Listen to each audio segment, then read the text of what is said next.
Good afternoon, everyone. I, Radhika Fuljale, welcomes you all on behalf of Shah and Anchor Kachi Engineering College, Mumbai, India. We at Sakek Research Sale will take this opportunity to thank each and every one of you present here today for this hybrid webinar series, Innovative and Emerging Technology in the Field of Research, in collaboration with all our partners. Today, I am addressing you to the webinar on IoT, Cloud and Security. The speaker for the webinar is Dr. Anjali Evle. Our speaker, Dr. Anjali Evle, is currently serving as an assistant professor in Vivekanand Education Society's Institute of Technology, Mumbai, India. She has done PhD in technology from University of Mumbai in 2019. She has published various research papers in international journals and international conferences including IEEE, ACM, Springer and peer review journals. She has reviewed many papers for conferences and journals. She has reviewed two books, Computer Organization and Architecture and Internet of Things by Sri Ram K. Vasudevam, Abhishek S. Nagarjan and RMD Sundaram. She is co-author of two books, Information Management and Internet of Everything. She is a Star EDU certified IoT trainer.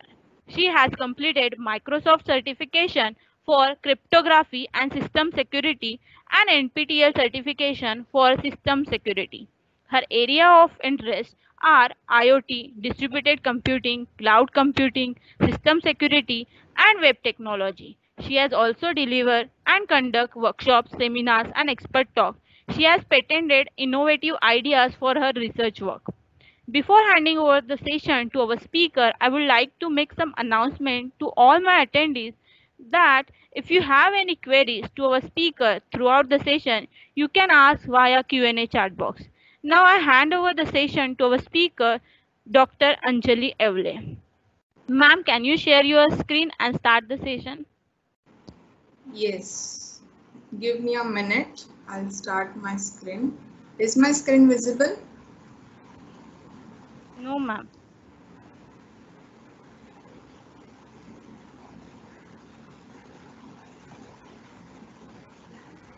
Can you check now? No, ma'am, not it. Not yet.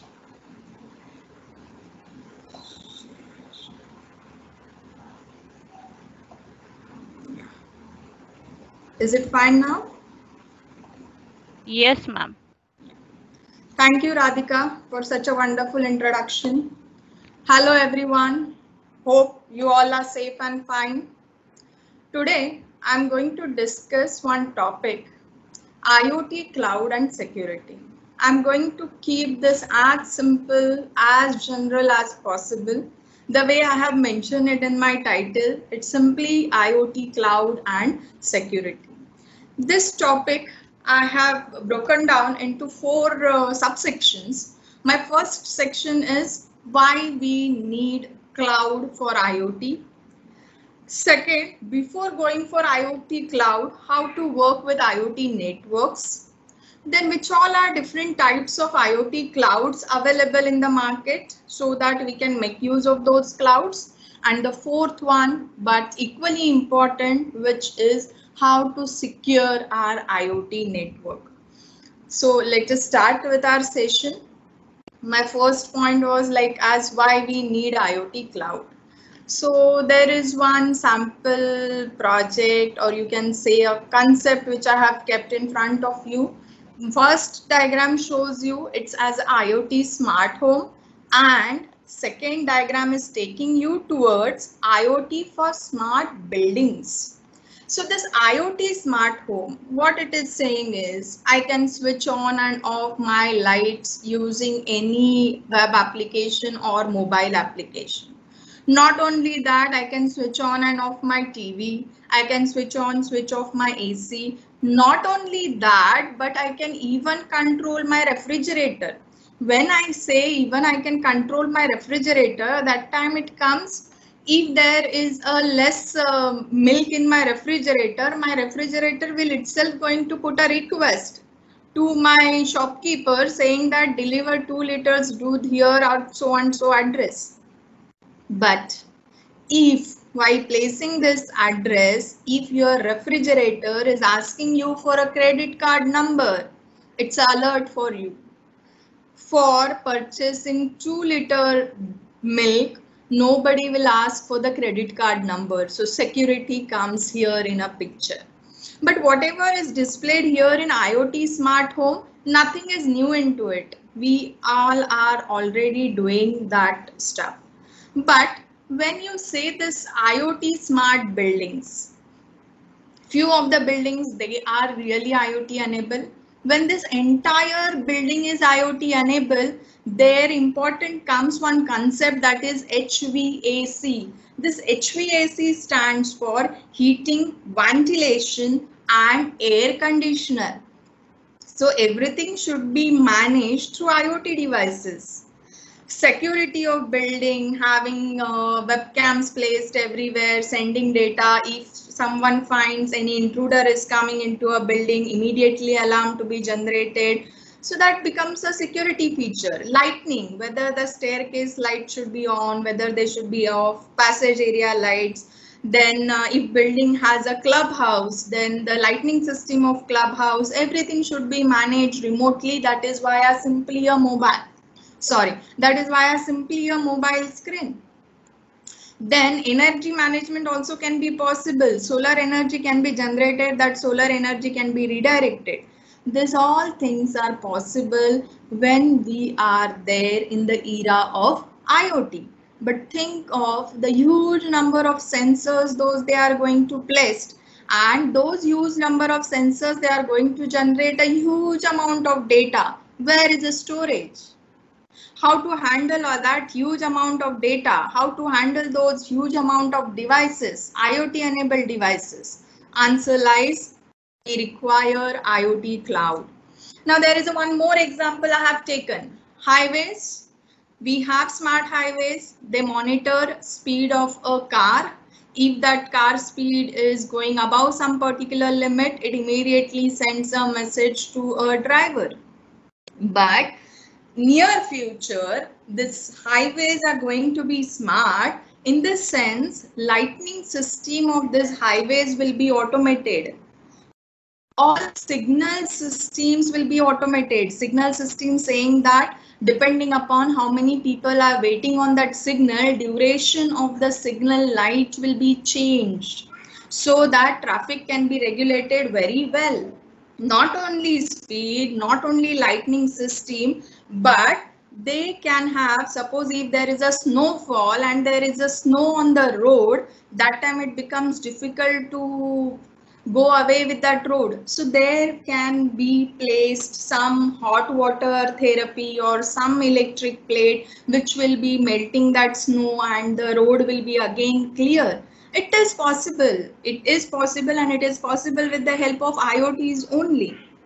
So then it can work with improving public safeties as well. Recently, Netherlands has taken up a project of smart highways where they are working on, in order to save electricity of that nation. What they are saying is, at night, like after certain hours in the night, when there is a less traffic, switch off all the lights, and around those roads there may be some glowing lenses, and those glowing lenses, they will help driver to guide that road. And those glowing lenses, they will be charged during day hour. That is, solar panel will be kept there on the road, and then that will glow at night by using the energy which they have gulped during the daytime. Again, think of, so many roads are there, so many devices are going to be placed, how much data it is going to generate. Now one more example I would like to take in front of you. Parking system. Generally we have a habit of person who is there in the car parking area, and that person helps us to find out where the parking slot available is, and that person will guide us how to park and all. Automated things are there, but that is for calculation of the fare, for how many hours you have parked your car, and then accordingly it will check out. So based on the in time of your car and out time of your car, then fare will be calculated. That kind of automation we have.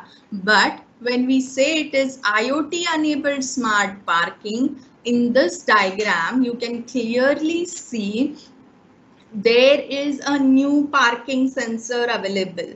This parking sensor is going to detect whether any car is parked in that area or not. Each and every car is going to have some identification so that it will be able to detect exactly which car is parked in which particular lot. Then there can be a possibility of geomagnetism for detection of whether the parking slot is empty or not. There is a possibility that CCTV cameras are placed, and along with this parking sensors, along with this identification number, along with this CCTV camera, they can find out which slot is empty. Let me tell you one more thing. Recently, Spain has taken a new parking project in which they are using a radar system. So radars are used in order to find out whether that particular parking lot is available or not. So these all are the IoT devices. Those they are helping in order to find out which parking lot is available. Based on that, whenever car is coming, it will automatically send a message to that driver's mobile. Slot number 1 is available on left hand side of this lane. So that driver can immediately park car there, and as soon as that driver is going to take out a car, that time it will immediately calculate the fare and it will immediately going to pull that much money from any digital wallet. So it is entirely automated parking system, which is a IoT enabled parking system. Again, to build this parking system, so many sensors. Each and every sensor is going to generate a data. It's a huge amount of data. It's a big data. And whatever big data is generated, it requires storage. Later on, we need to analyze that data. If required, sometimes we need to find out which car was parked there in that parking lot on a particular day, on a particular time. So sometimes this investigation is required. Sometimes it requires a prediction whether whatever number of parking slots I have, will they be full on this Sunday? Will I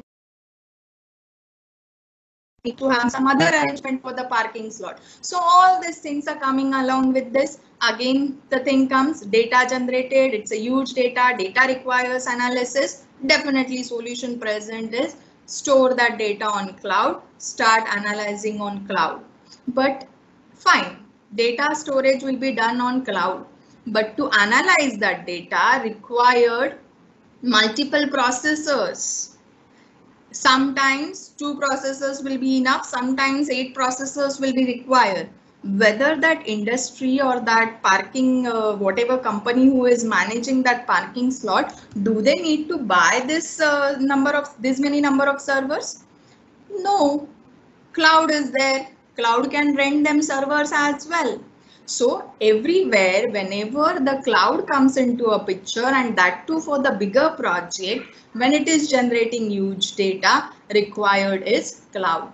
Yeah, one more good example is here. We all are saying we are in the era of Industry 4.0. What this Industry 4.0 is saying, you can clearly make out the difference. The today's industry, where these two fellows, they are handling these devices which are there in the industry, but when it will go to Industry 4.0, that time this entire industry is IoT enabled. Only the user interface is there, and this user interface is going to control the entire industry. Again, here shown is it is going to generate a big data. Believe me, we are there in the era of digitization. Digitization is possible because of sensors, because sensors are there to react to the physical changes in the environment. So whatever are the physical changes in the environment, they get immediately captured and they get immediately reflected. So sensors are the best in order to achieve this industry 4.0. But alone sensors, they can't work. They require some identification. Whatever is the data generated by those sensors needs to be stored, needs to be processed. So automatically it becomes your complete IoT enabled ecosystem in order to go with industry 4.0. One more example is here in front of you, that is IoT enabled healthcare. The first diagram, which is showing an elderly fellow who is moving out, but all kinds of sensors are placed on his body. Whatever are the changes happening in his body, everything is getting transferred via a mobile phone, because mobile phone, their Wi-Fi connectivity is there amongst all those sensor to a mobile phone, and then this mobile phone is transferring data on internet. If anything goes wrong, immediately the information will be sent to a physician, his doctor, his family members, and the emergency alert will also be sent to a ambulance system. But when we are talking about this system, this is the individual fellow who is working with all the sensors. But our near future is IoT enabled hospitals.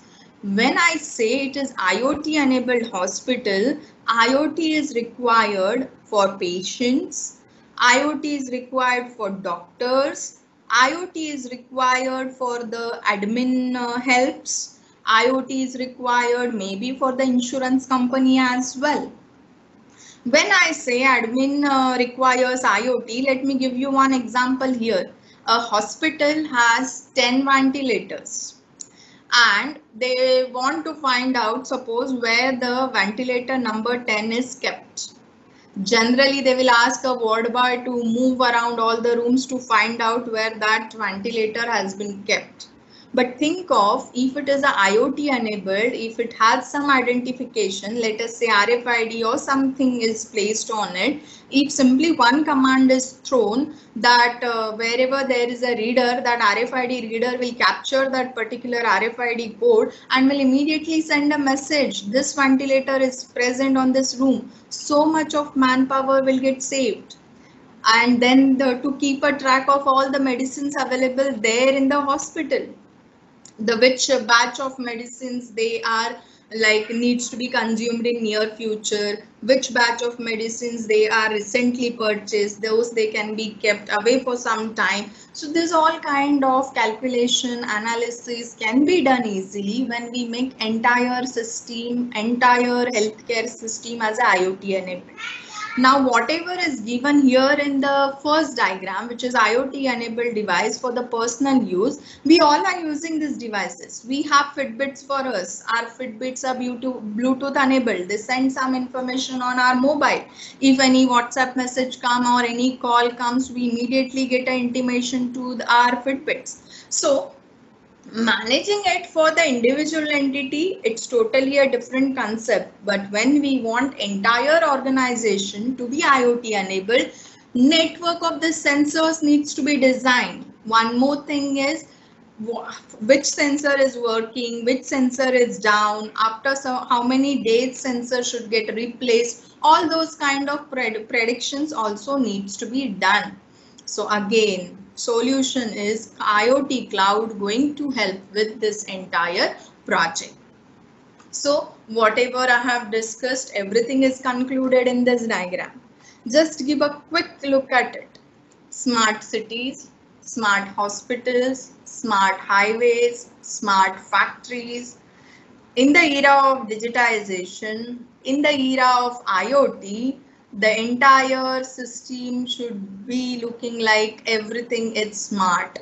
Everything is generating data. Everything, whatever data is generated, it's going to be in use in order to perform some kind of calculation, some kind of analysis. Here there is one good project mentioned, which is traffic flow optimization. Okay, that reminds me, there is one project called as TaraFair. What this TaraFair project is, a few European cities, what they found is air pollution is a silent killer. Many of the deaths or the many of the diseases, they are caused because of the air pollution. So what those cities decided is, those cities decided to go as a clean cities, and in that project they have proposed IoT enabled system only. And there this project TARAFAIR, which stands for Understanding Traffic Flow to Improve Air Quality.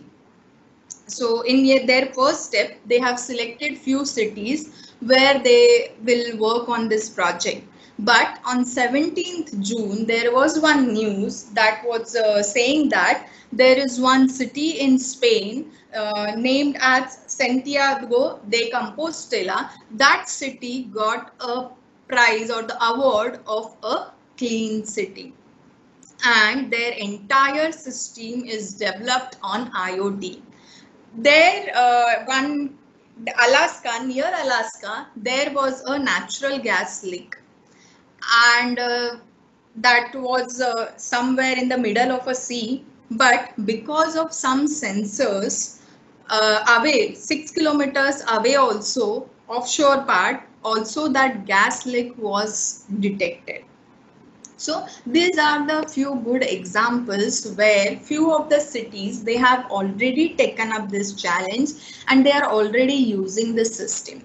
So as clearly mentioned in this system, this is a complete network of sensors. Those they are generating data, and that entire data should be deposited at some place. So here that some place used is cloud.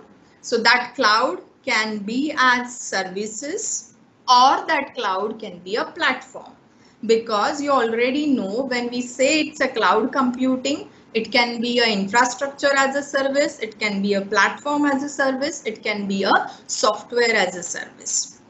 So that is why this is shown as use cloud for all these things to store data.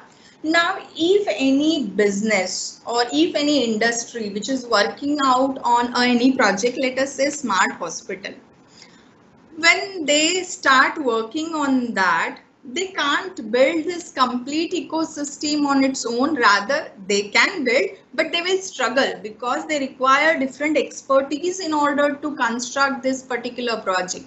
So not only the IoT experts, but the one that is the domain expert already will be part of it. But when that data is getting generated, which orchestration service to use, which protocol to use, how to dump that data, how to take backup of that data, how to do load balancing, how to do load sharing, any number of things are there because it is completely a distributed computing application. How to manage synchronization, which protocol to use to have a clock synchronization. So many questions are there. One organization on its own can't build this complete ecosystem in a one go. It will be a difficult task. So if something is already available, why to reinvent the entire wheel again? Whatever things are available, those can be picked up as it is. So there are many IoT cloud services, those they are available, pick them up. Design the network, design IoT enabled network for a hospital and start communicating with that cloud service is the easiest solution, is the best solution, as well as it's a time saving solution.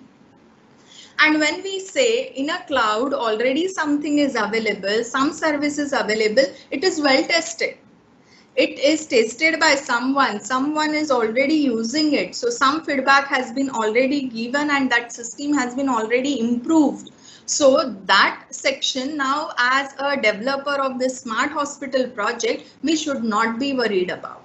So that is always better to focus on your IoT networks, to focus on your IoT protocol, to focus on how to arrange devices, how they will communicate with each other. And then once data is getting pulled, store it somewhere on the cloud, give that cloud the processing part and everything. Then you will ask me your question that what about the security and what about the privacy of data? Give me some time. I'll tell you which all different clouds are available and how they work with the security part. So this cloud services, they have already taken care of maximum of the security and privacy related stuff. Okay, so when we are there in the smart world, everything is going to be smart, everything is going to be collected, everything is going to be connected, even our dustbins are also going to be smart, and it's going to generate a huge amount of data. That huge amount of data needs analysis, that data requires storage. So best solution is to go with IoT clouds. So I suppose it is clear that why we should be using IoT clouds. Now let me just quickly give you a view that how these IoT networks are built up. So now IoT networks, those they are built up. Basically, as you very well know, it requires identification, sensing. Sensing is done by the sensors. It requires communication. Whatever communication is the protocol to exchange data. Then it's going to perform computation on it and services. Now there is one more new term popping in, which is IoE, Internet of Everything. Now this is the term which is formed by Cisco. It is one step ahead. When we are going to say it is a IoE, IoE says that Internet of Everything means people will also be part of it. At present, we see it is a thing, it is a protocol, it is a data which is part of IoT, people. So now here, let me give you example. When I say people, it is not exactly a person, because already we have a RFID bands available for a person and we can already track that. But that person's social media related data, that person's Facebook related data, Twitter related data. So you will not surprised if some point of a time you are sitting there in a cafeteria and there will be a message popping up on your screen saying that in the same cafeteria you have your friend who was there with you in the 10th standard and you haven't met with each other since long time. Would you like to meet him? He is on table number 10. That is what the future of IoE is. So it will track a person with the help of RFID, but the same time it is going to check out the social media related stuff and is going to give you more input so that you can connect with more number of people. Now again, security privacy will be taken care of. So that IoE is the new term popping in. Now one more point here I would like to discuss is why this automatic monitoring is important. Some are the points where precision matters. Some of the points where we require less human intervention.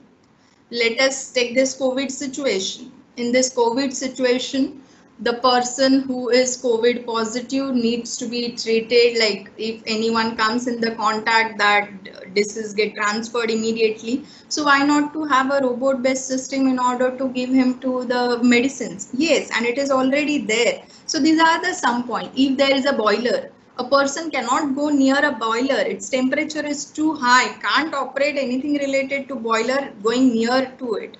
So some are the points where human intervention has to be less for the safety purpose. Then few things, they happen so quickly. Let me give you example. If a person getting heart attack, that time can doctor sit there and check out what is his heart rate, what is his BP? No. But if some sensors are already there installed on his body, that sensors, they are doing their own job. They are sending parameters. So those parameters can be observed, and if we have storage of such a huge amount of parameters, definitely some kind of a prediction can be made out of those. One more point given is out of the range for hearing or the visual sensitivity. Some things, they are out of the range, they are out of the range of a human being. So let us say intense science, and that needs to be operated. Definitely we require some sensors or some other media so that that can be done. And the most important point is high reliability and availability. So those sensors, they are going to generate accurate data and they will be available there continuously 24/7, catching data for your application and throwing it to the cloud. These are the huge amount of sensors, those they are available in the market. Just to give a quick look at it. Temperature sensor is there, motion sensor is there. I'll tell you best use of a motion sensor. If you install this motion sensor on the door of your cupboard, and when you are not there at home, if somebody is opening the door of your cupboard, immediately this motion sensor will activate and will start sending information on your mobile. So your security and safety will be handled by this motion sensor. Then there is one ultrasonic sensor. There is one camera sensor also available. Let me give you a best use case for this. In a hospital, generally the wheelchairs, they are operated by ward boys. But if the sensors are installed on a wheelchair, those they can be a line following robot because the path is fixed. It's known this patient has to be moved from room number 1 to the room number 10. Path is fixed. That chair can be a line following robot, that person can sit, and that can be a self-driven. In between, it can make use of the IR sensors, it can make use of an image sensor to find out whether there is any obstacle in between. There is a moisturizer sensor. Moisturizer sensor has two purposes. If there are some wounds and the bandage is there, doctor needs to check out when the wound is dry, that time only remove that bandage. So this moisture sensor can help into it. And the second use, you already know, it is there in farming. There are some colorimetric sensors. Those they are also doing very good job. So that one colorimetric sensor also I have put up here. Ebola test is the example of this. Whether a person got a Ebola or not, just this sensor will detect by changing its color. So many sensors are available in the market. But these sensors, they can sense only whatever change is there in the environment. They can't do anything else. So we require some brain for it. So definitely the brain part or the cerebrum part of it can be a Arduino or it can be a Raspberry Pi. So you all know how these devices get connected to Arduino. Then there are some IDEs available where you can program. This is simple C program for the Arduino, which can be programmed to read temperature. Raspberry Pi, this is the Raspberry Pi module which is working. Raspberry Pi has few extra features or few add-ons as compared to Arduino. But again, whether to use Arduino, whether to use Raspberry Pi, it totally depends on your project. Both of them, they have equal advantages, equal disadvantages. So this is a simple program which is working with the Raspberry Pi. It's a Python code. Output is getting displayed. So this is the comparison. I will not go into it because you already know. And as I already said, whether to use Arduino or to use Raspberry Pi, it totally depends on the project which you are implementing, what all are your requirements. Based on that, it should take a decision which one to use. So now this diagram is giving you this section. All these are the health monitoring related sensors, and all those health monitoring related sensors, they are attached with the help of one small kit, maybe Arduino, maybe Raspberry Pi, and each and every sensor has its own functionality. Someone is testing temperature, someone is testing ECG, someone is checking level of the oxygen, someone is checking blood pressure, and so on. So this, whatever is the connectivity available to this device. Now this device is not having a storage. Let me tell you, these all are the maybe battery operated or they require external charge and they have very little storage. So whatever is the data generated out of this all devices, it needs to be saved somewhere. So definitely it needs to be connected to a cloud, and from a cloud that data can be accessed with the help of web applications and mobile applications. So let us discuss which all different clouds can be used in this scenario. So up till now what we discussed is why we need cloud in IoT. Then the second part we took, which all are the different types of sensors available and how they get connected. Because sensors on their own, they don't have any processing power, they don't have any storage. They will just detect whatever is the change in the environment. So there may be Arduino, may be a Raspberry Pi or any other module which you are using that can be connecting those devices. But this device can be connected to a cloud. Whatever is the data generated by all these devices, it can be placed there on the cloud. Now this we are talking about only one circuit. Let us say there are 10 number of patients in one room and all those 10 patients require this kind of a module. Then that particular network needs to be designed properly. That network design should fix on which protocol to use. There are n number of protocols available: MQTT, COAP, 6LoWPAN, n number of protocols available with the IoT. Whichever suits better for your application, you should study it and you should decide. You can use Bluetooth, you can use Wi-Fi, anything. So based on that, complete network design has to be checked. There are different simulators available. On those simulators, you can definitely check out whether your network design is proper or not. So now this next section is how to connect to this cloud, how work with it. Oh, this point is very much important. What here I would like you all, I want you all to recognize one thing is all the sensors, those they are available there in the market, they all come with a data sheet. And what this data sheet tells you about is, this data sheet gives you a complete information about that sensor. Right from its accuracy level, its voltage level, its lifetime, everything. Here in the bottom, I have listed a website name which gives a data sheet for all the sensors. See, when we talk about a temperature sensor, there are n number of temperature sensors available in the market from different vendors. Which temperature sensor to use? It's going to be your decision. Based on what level of precision you want, based on what is the requirement of your project. So, sincere request for everyone is, whenever you implement any IoT related project, whatever sensors you are going to finalize, find out the data sheet of all those sensors, check out whether that sensor is appropriate for your application, and then only go ahead with that particular sensor, so that whatever proof of concept you are implementing, so whatever as a project we implement, they are the proof of concepts, but later on some industry or some hospital or some city may adopt your prototype and can become a smart city, smart hospital or smart roadway system. You never know. So you should be giving complete detail about sensors. So which all are different clouds available in the market?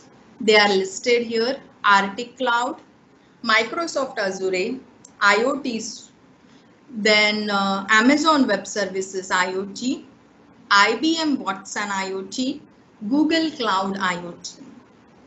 There are many more, but these are the major players in IoT clouds.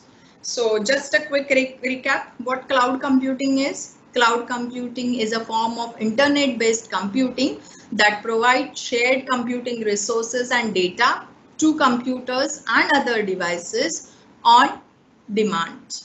The world leading providers for cloud computing services are again the same which I have listed for IoT cloud: Amazon, Microsoft, Google, and so on. This cloud computing, they have three models: software as a service, platform as a service, infrastructure as a service.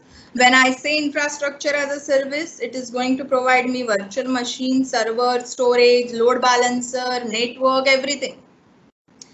As a, I'll say that as a project leader or as a deployer who is going to deploy a project, there need not to worry about how to buy, where to buy. Everything will be provided here. Then when it is a platform as a service, it will provide database, web server, different development tools, etc. Software as a service, everything will be provided. User need to just take a function name as an input, provide parameters, your service will start running. So this is all what cloud computing is, and its major advantages, it's pay as per use. It's kind of your electricity. You first consume electricity and then you pay a bill. Same, use virtual machine, use server, use any other system which you want, CRM system, use it. Whatever is your usage for one entire month, then you need to pay for that entire month. So now this cloud computing for IoT, what will be the change into it? It's going to be same. It should provide me all the aspects, whatever we have discussed with normal cloud computing. So here I have made a table like which all are the cloud computing services available, who is the provider of that service, and what exactly the service they provide for IoT. So let us consider the first one, which is Amazon. Amazon provides Amazon Web Services, which is AWS.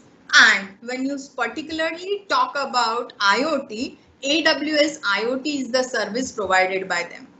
Second one is Microsoft. Microsoft cloud computing service provided, it is Azure, and the IoT, it's Azure IoT. Then Google, again Google is the provider, cloud computing service is Google Cloud, and exactly the IoT related services, Google Cloud IoT. IBM Cloud, and it's IBM Watson. IBM is the exact IoT service provided. Samsung provides Samsung Cloud, and Samsung Arctic Cloud is the service they provide for IoT. Let us see, this is the Samsung Arctic Cloud. If you can see devices, they are connected to Samsung Arctic Cloud, and they are connected with the help of REST, HTTP, WebSocket, MQTT, COAP. These are the protocols used. Not only the devices, but the third-party cloud also can be directly connected to a Arctic Cloud. Let us say it's my Fitband, which is by XYZ company. Whatever data this Fitband is generating, it goes to the cloud of that XYZ company. But if the project requires that data to be fetched, yes, that data can be fetched from the third-party cloud. So this is the complete working of Arctic Cloud. Arctic Cloud, it takes data from different storage devices, from different sensors and from different devices. It provides a storage, it provides brokerage, it provides management services, it provides mobile app and the web app, it provides query APIs, it provides Firebase APIs for the real-time data. Everything is provided. So user can simply pick up a data by using this web applications and mobile applications. And the third-party applications and services also can pull the data which is available there on the Arctic Cloud with the help of queries. Now let me tell you here one thing. When Arctic Cloud generates a message, they are of two types. One type, it is carrying a data, or second type, it is carrying an instruction for a device. Let us say action for that device. Let us say switch on that light, switch off my AC.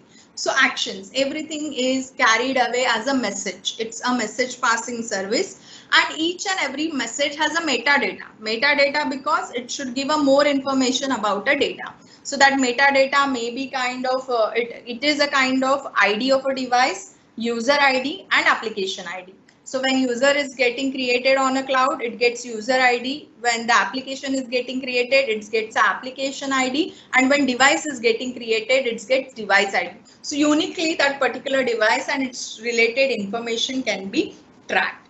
And OAuth 2 is the authorization service which generally these clouds they make use of for having authorization and authentication, so that the user will have access control. A user is a normal user which has only 5 devices under control. That user will get information about those 5 devices only. If a user is an admin will have little bit more privileges than the normal user.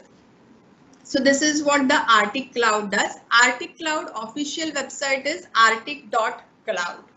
Then the Microsoft Azure IoT. Microsoft Azure IoT, it provides 3 solutions: connect and scale with efficiency, analyze and act on new data, integrated and transform business process.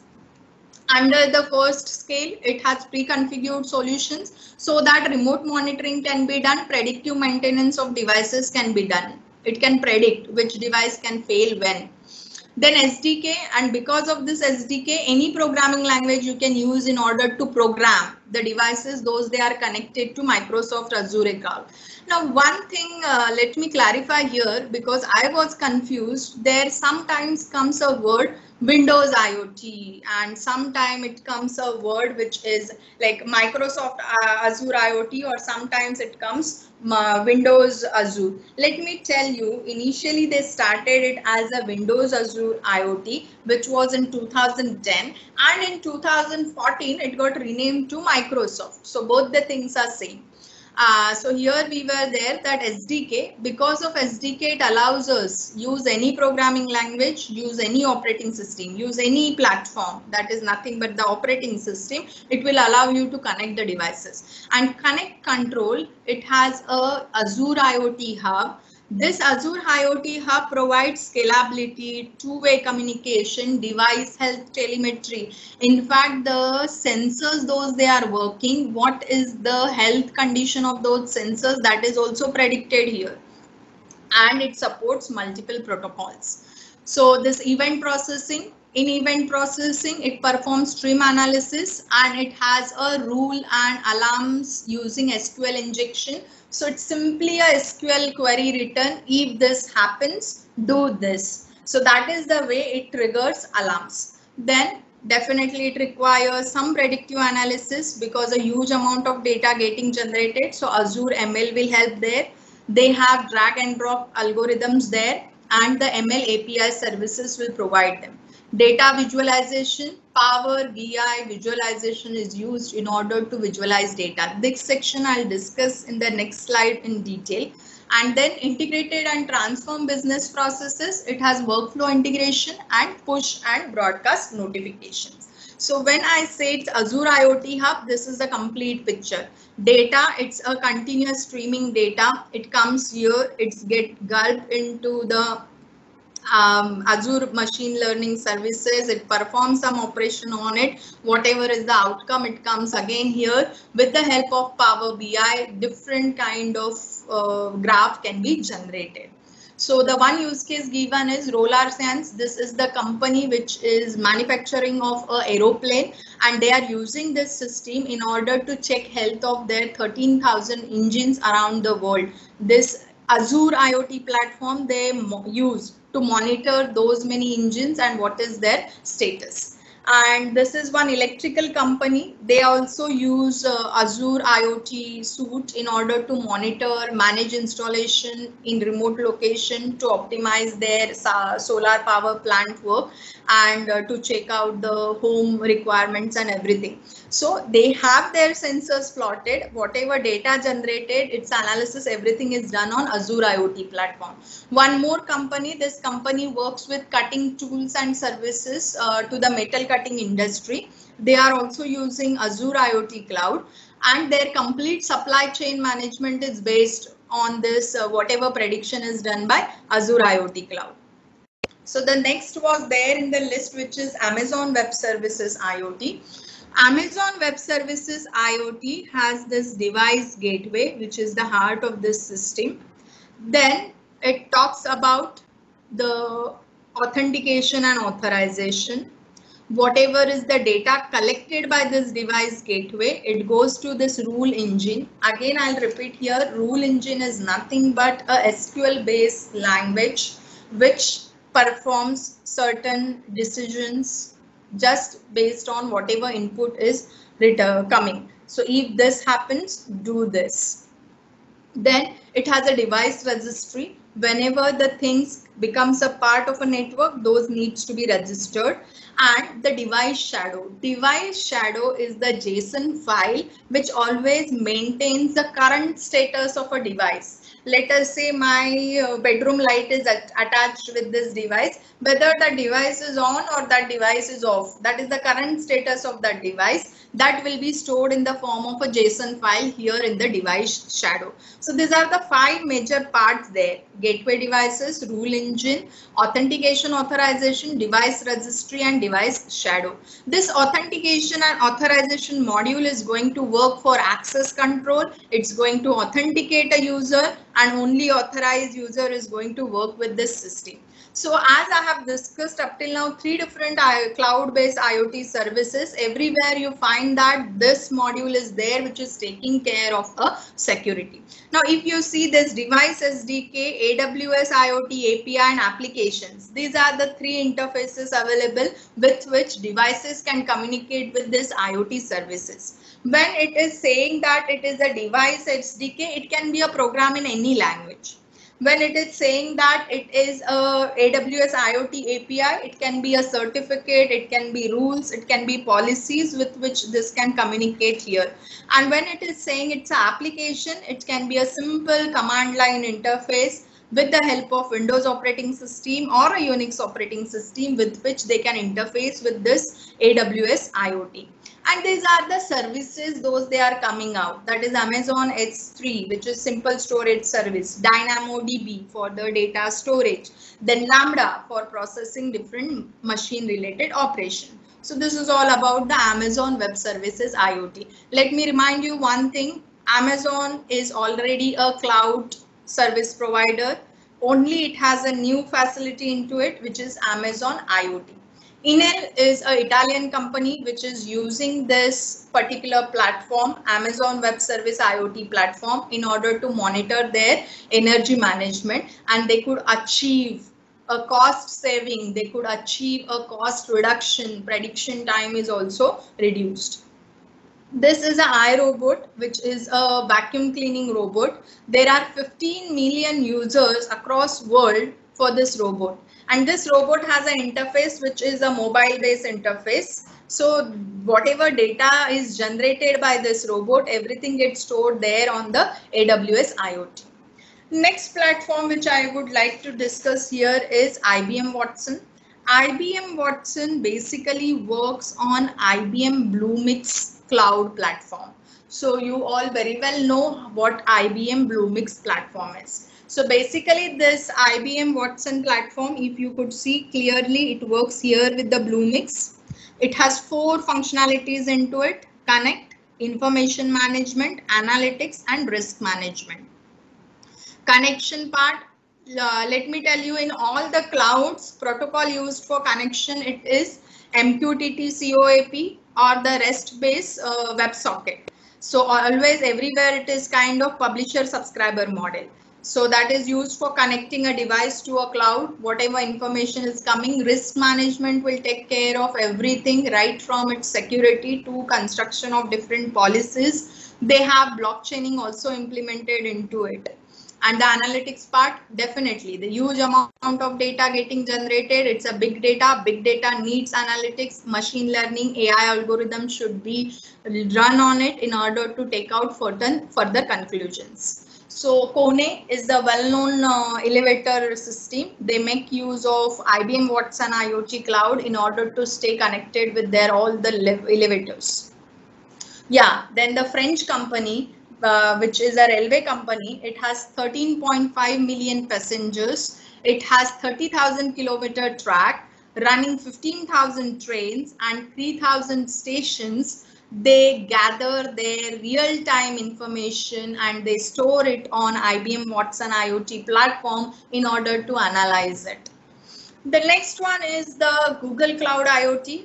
Google Cloud IoT, it clearly divided into 3 sections. First section is MQTT HTTP protocol bridge. As I already mentioned, it is used in order to pull data from a device. Next one is its device manager. Device manager will take care of authentication, monitoring, data brokerage, everything. And the last one is its cloud publisher and subscriber model with which the communication will take place. So this is the cloud publisher subscriber model. So publisher and subscriber. Publisher is kind of a one channel. one channel can have n number of subscribers. So when channel announces something, that channel will announce it with the topic. Let us say that channel wants to say switch on light, switch on light and light on and off. So light will be the topic. So sensors, though they are attached to a light, they will only listen to this message. So all subscribers, they will pull that message, they will perform accordingly, acknowledgement will be given. So this is the way where the publisher subscriber works. So in all, devices are there, they get connected through a gateway. Whatever data is generated, it's simply pulled. Then your mapper, reducer, HDFS, all your big data technologies will come into picture here. They will perform storage, they will perform analytics, and presentation is made. So this is the bigger picture of the Google Cloud IoT components. If you say BigQuery, Bigtable, they are there as a heart of this system to work. There is a smart parking service provider. They make use of this GIoT cloud to monitor their parking services remotely. So in their services, everything is done remotely. Whatever data is generated, it gets saved there on GIoT. Now this is their parking system, and the parking system is communicating with the LPLAN protocol. Then that data get transferred here via internet to GIoT.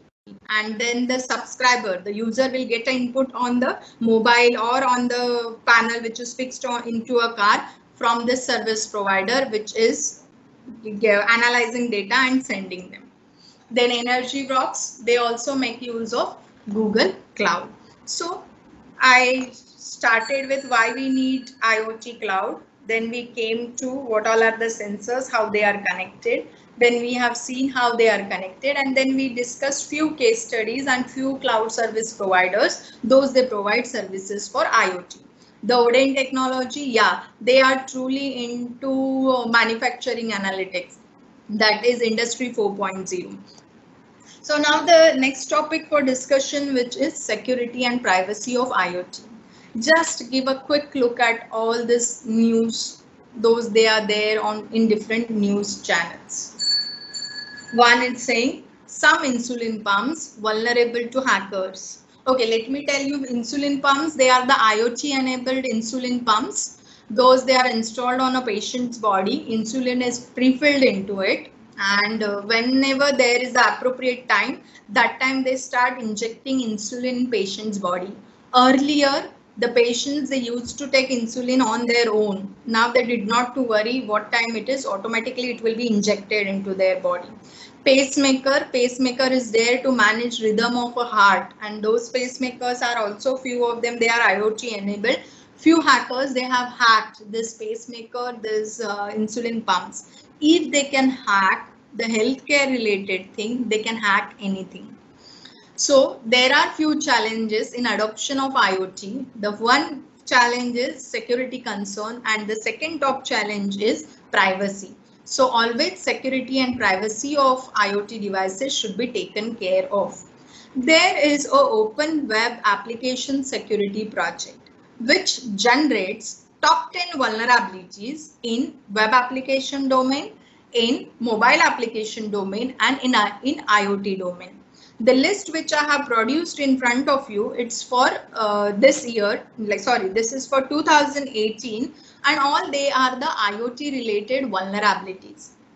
As an engineer, as a product developer, it is our responsibility to check out when we developed any IoT product, it should not be exposed to any one of this vulnerability.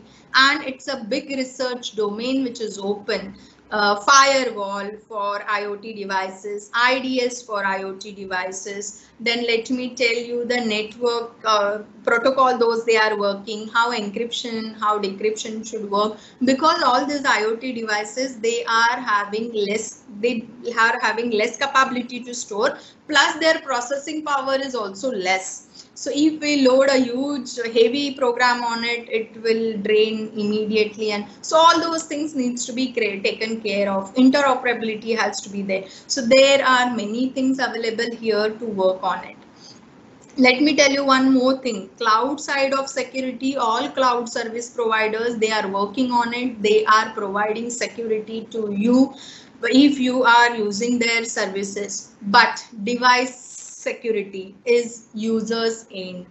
As a developer of that IoT system, how to make our devices secure is a responsibility of a developer who is working on that project. So if device security and the cloud security, both of them, they will work together, then your IoT system is going to be definitely a secure system. Towards the end, I want you all to think about all these points.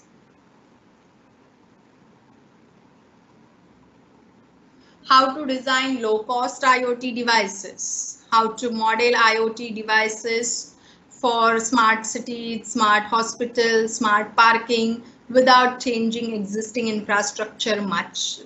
Then how to design secure protocols. When you are designing protocols, take care of network bandwidth and battery life, and how to exactly work with monitoring of real-time data so that quick decisions can be taken. So this is all from my side. These all are the references which I have used. Thank you very much. Any question, answer? Yes, I'd ma'am. like to take. We are having some Stop questions sharing. from attendees. May I ask? Yes, please. First question, ma'am. If I want to design my IoT network, what are best tools? Oh, this person has used a word which is design. Means see, when it will be there, like it is not possible to purchase so many devices and deploy your network, frankly speaking. So if you are in the designing phase of your product, simply use different simulators, those they are available. By using those simulator, deploy your network, test all the protocol those you are interested in. There are n number of simulators available like Cup Carbon, Koja Simulator, IoT, Fog IoT.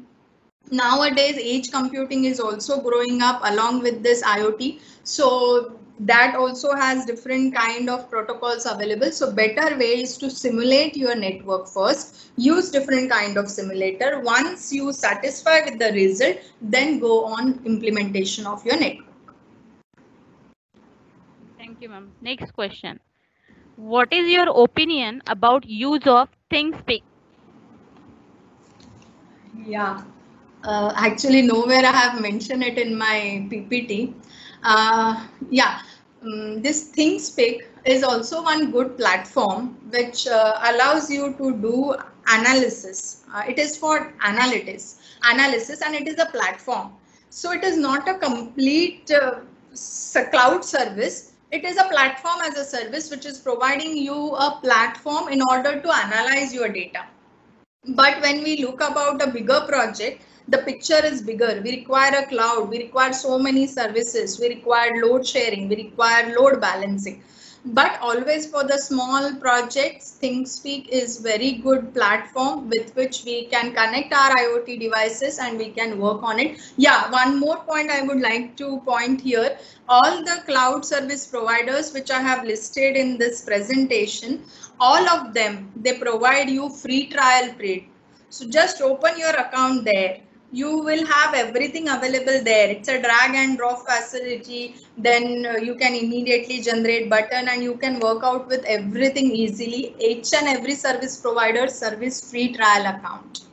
So yeah, but ThingSpeak is also good. It's a platform service which provides you for data analysis.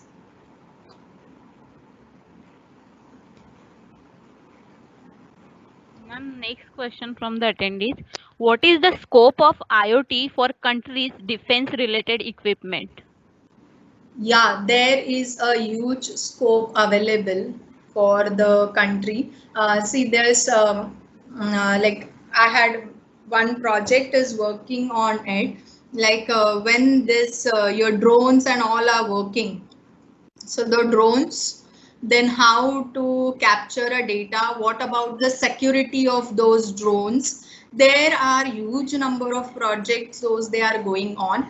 And in that case, let me tell you, not only IoT is coming in the picture when it comes to a defense related project, whatever data collected, the machine learning comes into a picture, then different security related tools also should be integrated into it. It is not only the IoT project, it is a complete system which requires IoT for data collection, AI machine learning for some analysis prediction, and the security related features also needs to be handled equally because it is related to defense. So all the security related mechanisms and tools needs to be used in that system properly. There is a huge scope. You can work on with n number of projects into it.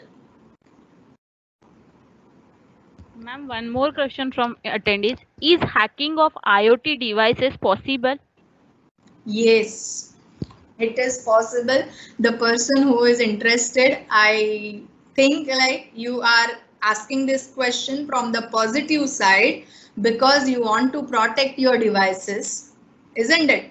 So you want to protect your devices, that's why you are asking this question. Yeah, that is very much possible. The last list which I have shown, that is the Open Web Application Security Project. They have given everything. If you are really interested into it, go and visit that website. There they have given the working also. Main problem with these devices are few of them, they have the hard coded password and the password length are less.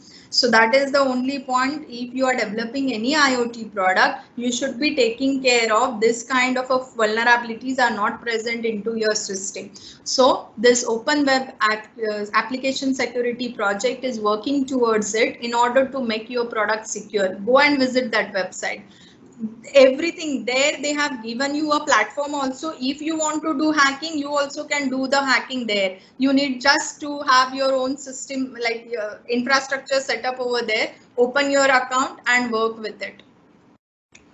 You will be able to find solutions as well how to avoid this hacking. Ma'am, one more question from Amay Patankar. Are IoT based devices carcinogenic? No, not all. That is what I say. Check out the data sheet, check out the details, how those devices are made up of, what accuracy is. Based on that, take a decision. All details are mentioned there in the data sheet. Ma'am, last question. I completely agree that implementation of IoT devices is helping us in ease of work, or for that matter, ease of doing business. My question may sound regressive, but can implementation of IoT devices decrease scope of employment in a densely populated country like India? No, it's a very good question. When we say we are using IoT in healthcare, it doesn't mean that we are going to replace doctors. These are the things, they are there to facilitate them. See, now we have less number of doctors, number of patients are more. If we would have a IoT based system around it, that IoT based system would have helped them just a data collection part, quick decision making part, which medicine to be advised, everything will be done by them. You can imagine the workload which is getting reduced by doing this. So when we say we are using IoT enabled devices, we are not going to replace a manpower that is there to facilitate the user of that system by giving him more information. If we can't go to a remote area, we can't operate the devices, those they are there in the remote area. It is difficult. If it is a dense forest and the forest officer is going there in the dense forest at night, that is a hazardous to his life, right? So instead of going directly to a dense forest at night, better way to have IoT enabled devices. So whatever IoT enabled devices, those they are coming, they are facilitating the users. We as an engineer, it's our responsibility to make those devices in such a way that they should give more information, they should give more input to doctors or to any other person so that they can give their best to get good answers into it. Now here I would like to give one more point is if we are into online teaching learning, it doesn't mean that we are replacing teachers, right? That is the one tool which is used in order to have communication with students and teachers. So this technology is nowhere going to replace a person. Person has a brain, person has a different capability. All these tools to be used in order to work better. Thank you, ma'am. Thank you by giving us the knowledge of IoT, cloud, and security. Yeah, Ma'am, this is a small token of appreciation on behalf of Saket Research Cell for you, ma'am. Please accept it with our sincere thanks, ma'am. Thank you. Thank you very much for giving me this opportunity to present all these things. Thank you once again. Thank you for all attendees for patience listening.